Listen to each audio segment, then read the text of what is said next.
Kimchi Chino! 오빠.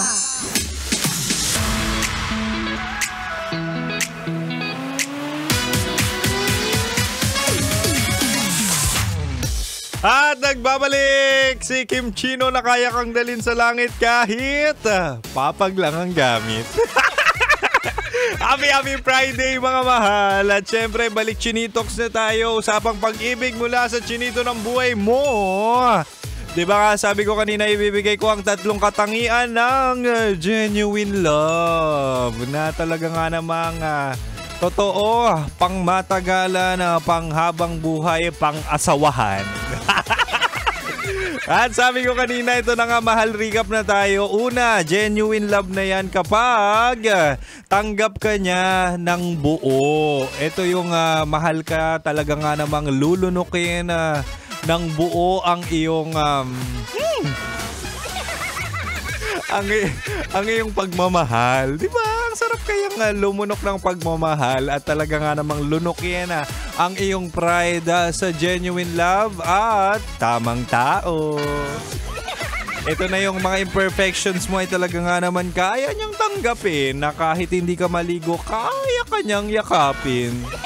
Wow, talaga nga namang kainggit-inggit yan, mahal. At ang pangalawa naman, genuine love na yan kapag willing siya to stay sa buhay mo. Ito na yung aminin natin, mahal, na kung saan hindi tayo okay araw-araw, hindi tayo kamahal-mahal araw-araw. At talaga nga namang ang taas ng content ng iyong katoyoan. Diba? Na sa isang araw, kung magtampo ka 5, kung dapat suyuin ka mga 10 beses. Ganon ang pag-uugali mo, mahal. Pero yang jowa mo ay talaga nga namang nagstay at hindi naghanap ng lambing sa ibang tao. Talaga nga namang matuturing genuine love yan. Wow! At ito na, mahal, ang pangatlong katangian ng genuine love. Genuine love na yan kapag ang turing sa'yo ay partner.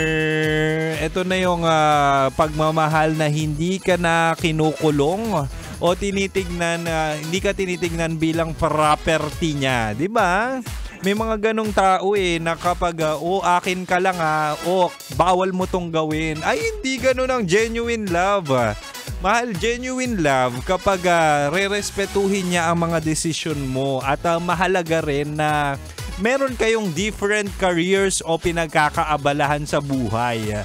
Hindi yung pareho kayo ng ginagawa at talaga nga namang magpapakilamanan kayo. Wag ganun.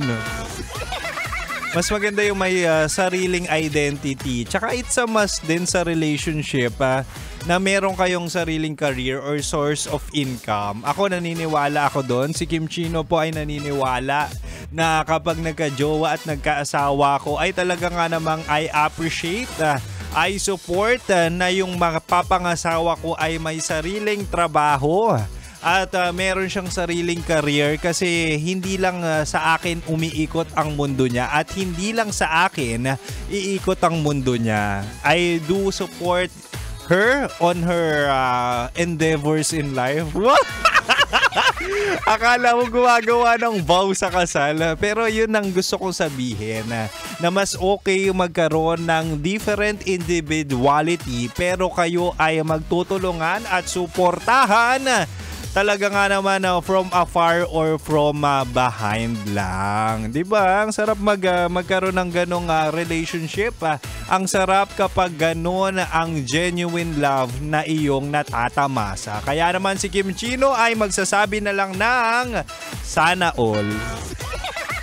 Kaya mahal, kung naguguluhan ka pa rin at hindi ka pa rin all out sa relasyon mo, kung na-check mo naman yung 3 katangian ng genuine love, sige na, isuko mo na, ibigay mo na ang 100% performance level dyan sa jowa mo.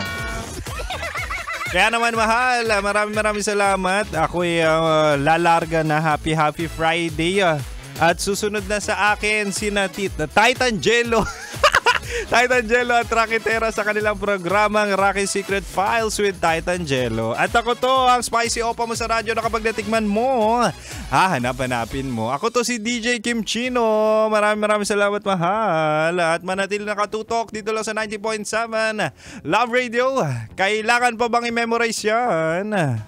Basic.